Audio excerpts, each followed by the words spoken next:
This is the Whole Care Network.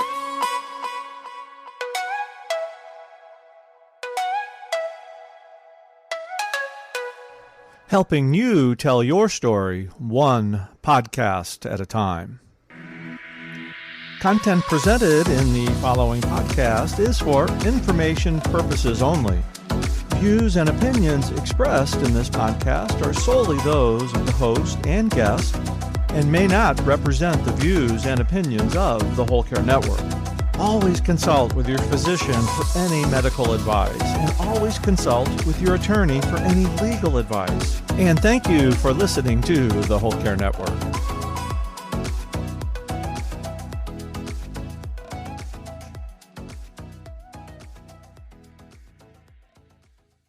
Are you prepared for others to take care of your loved one? Do you have a care plan? In this episode, Sue and I are talking with Amanda Lukoff, co-founder and CEO of Eleplan, about what is a care plan and how to create one. We're sharing 5 tips. Welcome. We're Sue Ryan and Nancy Treaster. This podcast brings our years of experience in a variety of family caregiving roles to prepare you to navigate your caregiving journey.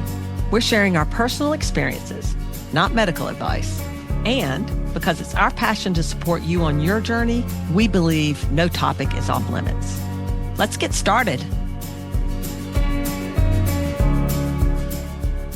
Amanda, welcome. We are so glad you're here and sharing with us what you've created as far as the care plan. And I have learned in my caregiving journeys the importance of having one. So thank you very much. And what we learned about your journey here is that it was really influenced by your brother Liam's autism, and that your background is actually as an attorney. Would you share a little bit more about your story and how it brought you here to what you're doing and the importance of a care plan? Yes, absolutely. Thank you for having me, Sue and Nancy. Thrilled to be here. So my brother Liam is 27. He has autism. He is my North Star, and he is the reason for just about everything I've done in my career, starting with going to law school for special education law many moons ago. Ever since then, I've done all of my volunteer work has been related to autism and, organizations that support people like Liam and our family.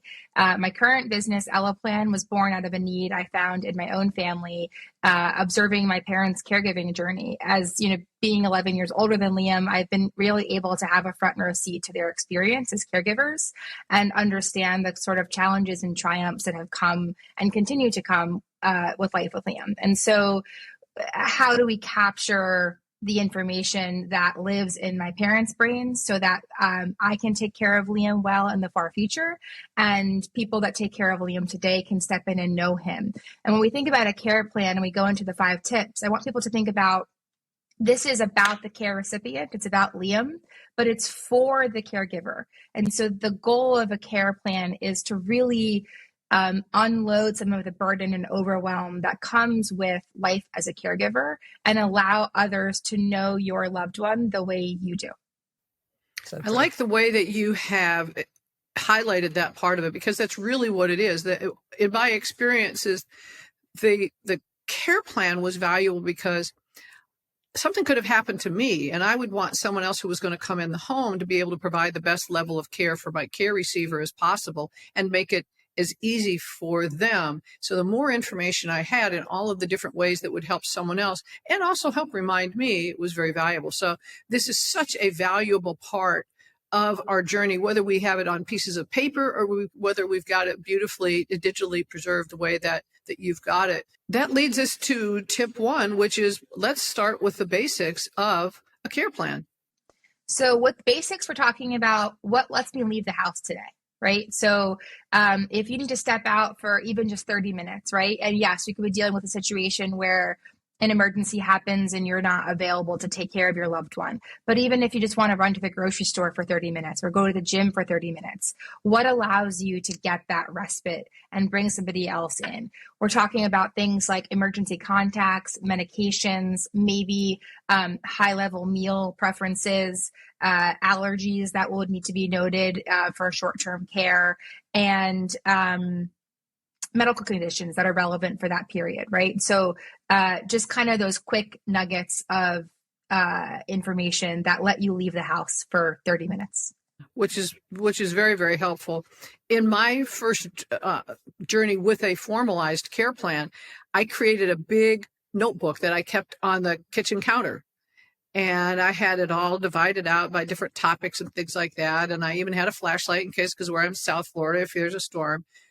But it had the different kinds of information. And I also had the digital version because I had printed this out from things that I had family members have access to. So the start was there that for where we had it, but there's more than just the basics. There are a lot of other things that we want to do with it. So let's talk about tip 2, which is a huge part of the importance of having a care plan, is so that we can outline what their daily routine is and tips to help whoever's coming into the home be able to give the best level of care for our loved one. Yes. So thinking about the daily routines and preferences, this is where I think about if someone stepped into your shoes for a day or maybe even a week so you can take a vacation, how would they know how to make your loved one feel safe, understood, and comfortable? And what information can you leave to make you feel safe, understood, and comfortable leaving, right? And so this is where we talk about the who, right? So there's the medical conditions, that's important, the diagnoses, that's important, but also, Liam is more than his autism, right? I want people to know that he loves Weird Al and SNL and Stephen King and hates hiccups and tattoos, right? What are the things that make Liam Liam? And yes, his OCD triggers are important, right? We need to understand behavioral patterns and meal preferences and daily structure. What's the bedtime routine? What's the wake up routine? What happens at 11:35 every day, right? What are these routines that help your loved ones stay balanced, right? And stable, or, you deal with Alzheimer's and dementia, that's so important, right? These routines are critical for care. So how can we convey that, include that? And then triggers, both positive and negative. What songs might bring them back, right? Things like that. Yes, I can certainly relate to the songs.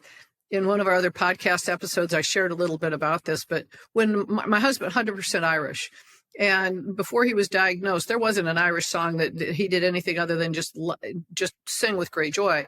After he was diagnosed, if they played "Oh Danny Boy," he would immediately break out in uncontrollable sobs. He was just hysterical. We had no way of figuring out what that was. However, if you played "When Irish Eyes Are Smiling" or "Take Me Out to the Ball Game," he was fine. He was happy. It was great. So trigger, don't play that song, do play these. And those are the kinds of things that are just, it may seem small to someone, but it's huge when we're a caregiver. Yeah.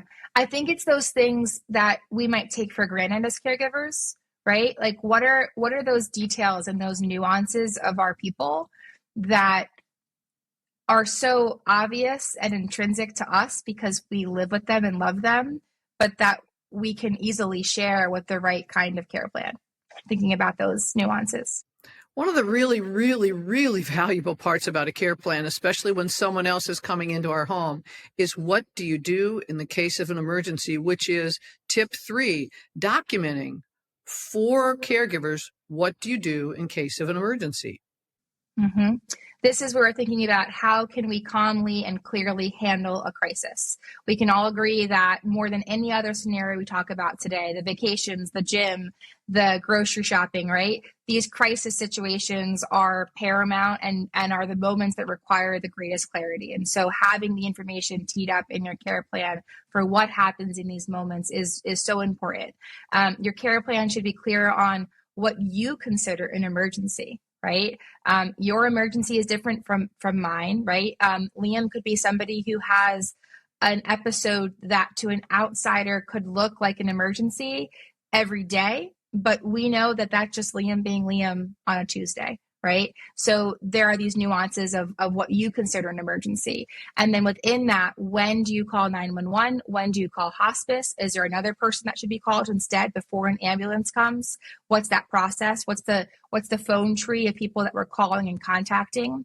Are there any special instructions for EMRs, for EMTs or ER staff?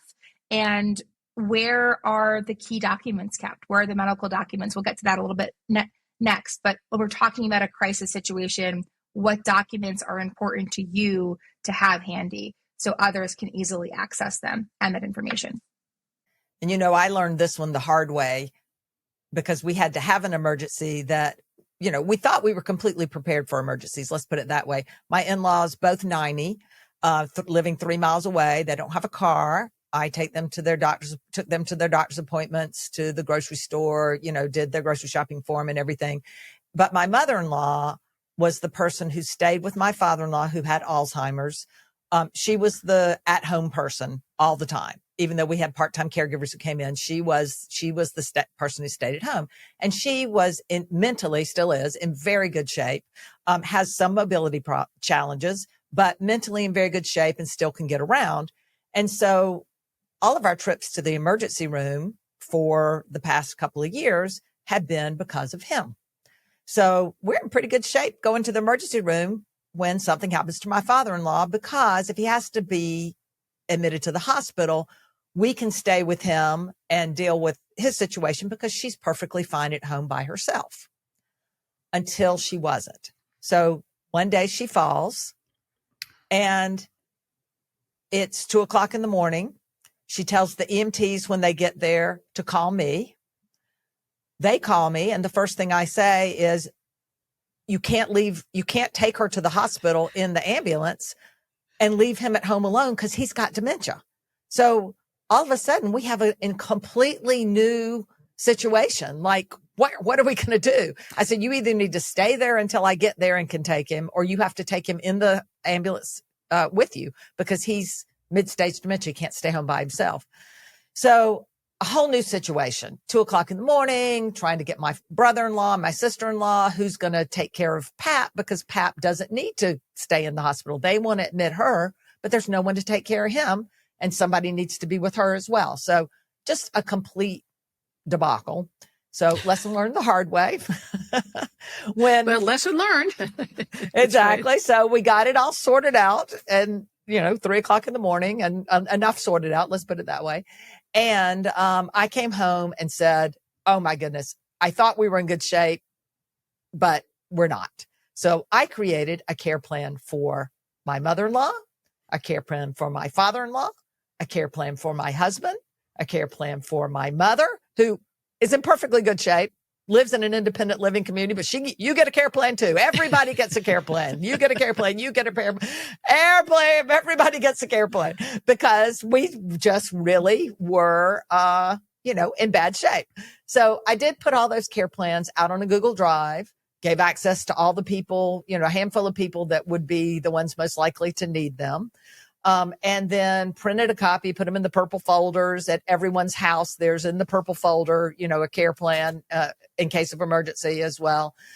But lesson learned, when you're putting together, when you're thinking through, what are we going to do in an emergency? You've got to write all this down, including who to contact, what their telephone numbers are, where the documents are, everything. That really leads us into tip 4, which is collect key contacts and documents and have them someplace so people can find them. Mm-hmm, mm-hmm.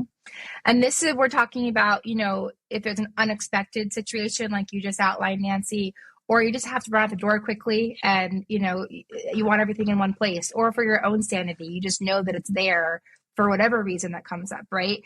How would people know how to find the important documents? And we're talking about things like insurance cards, healthcare directives, POAs, guardianship forms, and not just for somebody else, like I said, but can you easily find these things, right? Like I like to consider myself pretty organized, but I went to the doctor the other day for my son, and I had the other son's insurance card, but not this one. Unfortunately, they were one number off, and I knew that, so it was fine. But when you're dealing with caregiving, it's overwhelming, and you need to keep yourself organized so that you don't feel more overwhelmed than you need to. I can share one story here from my own family. Years ago, I was visiting my parents, and my brother was still living at home at the time. I was home with my then newborn son, so not normal for me to be at home. I was no longer living at home then. And my brother had an incident that required the police and ambulance to come to the house.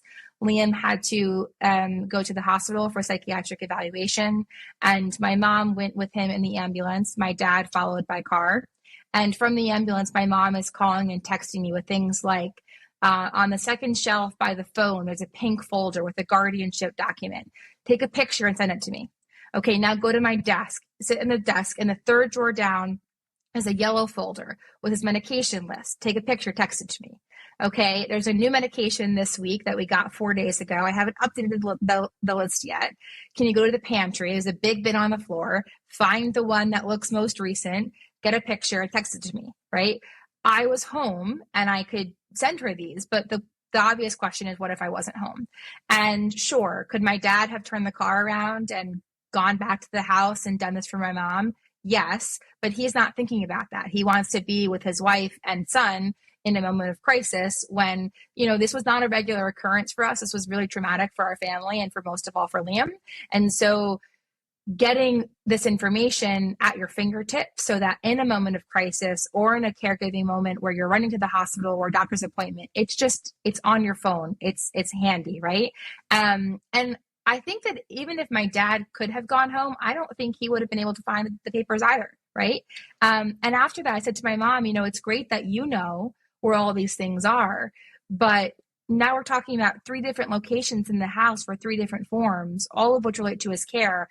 How can we streamline this and make it easier for you to find it, for me to find it, for dad to find it, and everything else? So I think it's really important. And how do we make it easier to keep things up to date, like the medication list, right? When would you have added that new medication to the list? How often are you doing that? Yeah.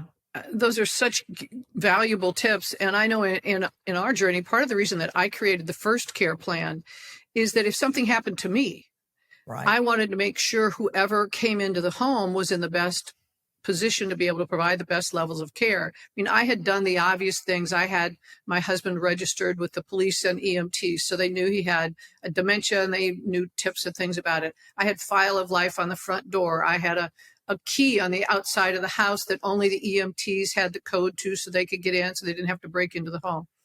But the documents that I had were for them to then be able to get all the different kinds of information they would need. And then if someone else was going to come in to help care for him, if it's something had happened to me, I had made a list. For example, we had a code word, and I had one word that I would text to one member of the family, and they would know to call all these other family members and let them know that something was going on.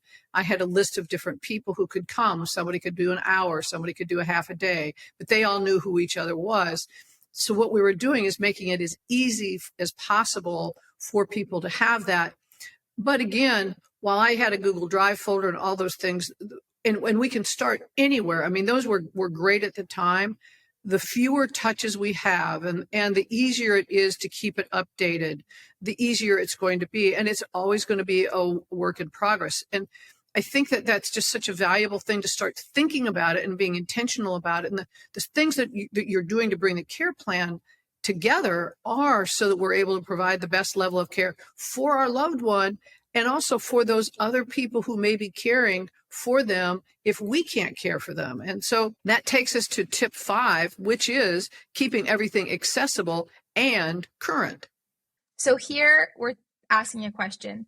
Do I have a system that is as dynamic as the needs of my loved one and the ever-changing piles of documents and information? Amanda, that was so powerful. Would you be so kind as to just say that one more time? Absolutely. Do I have a system that is as dynamic as the needs of my loved one and the ever-changing piles of documents and information? And I think the dynamic piece is really important, Sue, and you touched on this in what you just said earlier.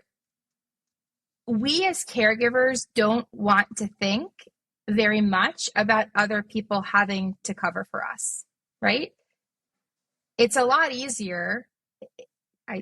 I think easier is a relative word. It's a lot easier to do it ourselves, right? Because we know how to do it. But the fact is, you need time away. Crises can happen, and you may be pulled away even when you don't want to be. If you ask my mom, her solution to this is she's going to live one day longer than my brother, right? Because no one can take care of. Yeah, right? Wouldn't that be lovely, right? This is, I think, sort of this cross that caregivers bear.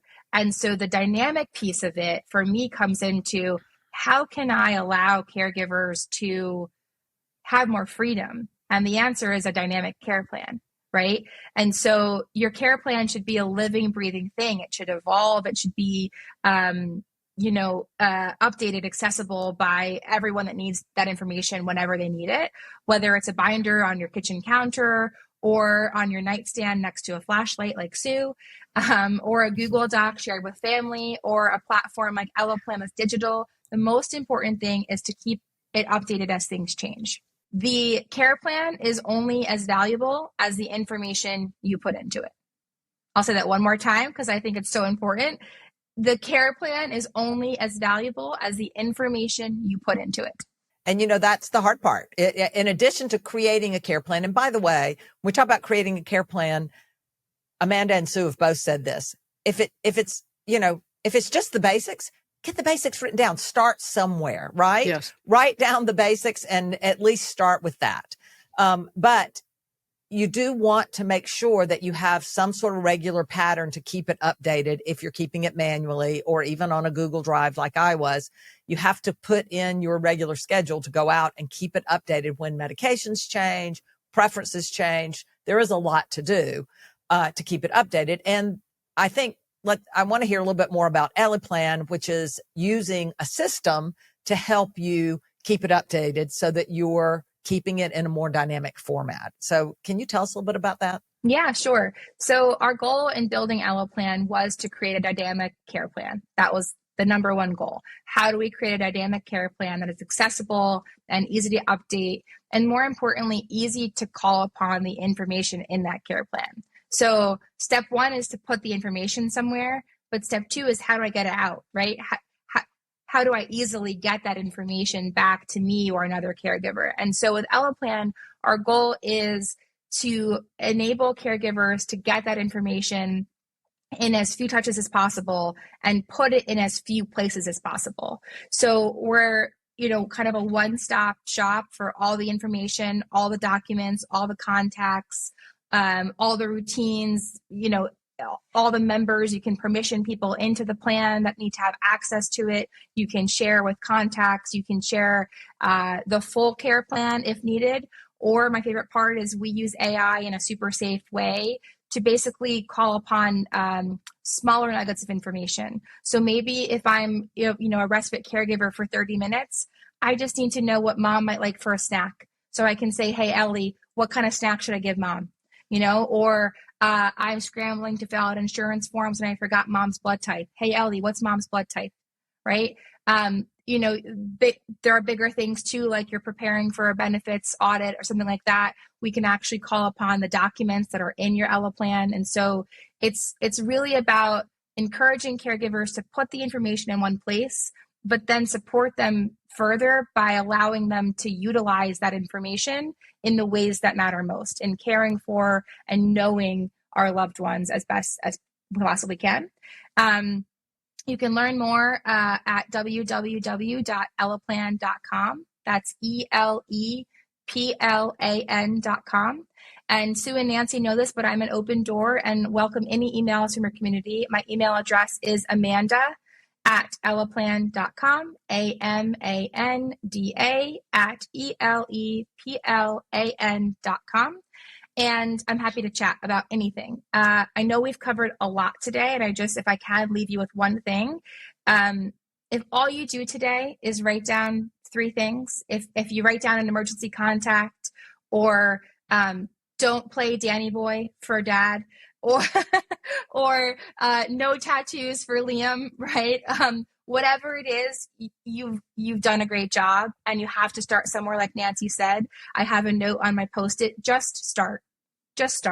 Whether, whatever system works for you and makes you feel empowered and supported as a caregiver, just start. Amanda, thank you so very much. One of the things that Nancy and I say so often, and it really fits here, is we're all on this journey together.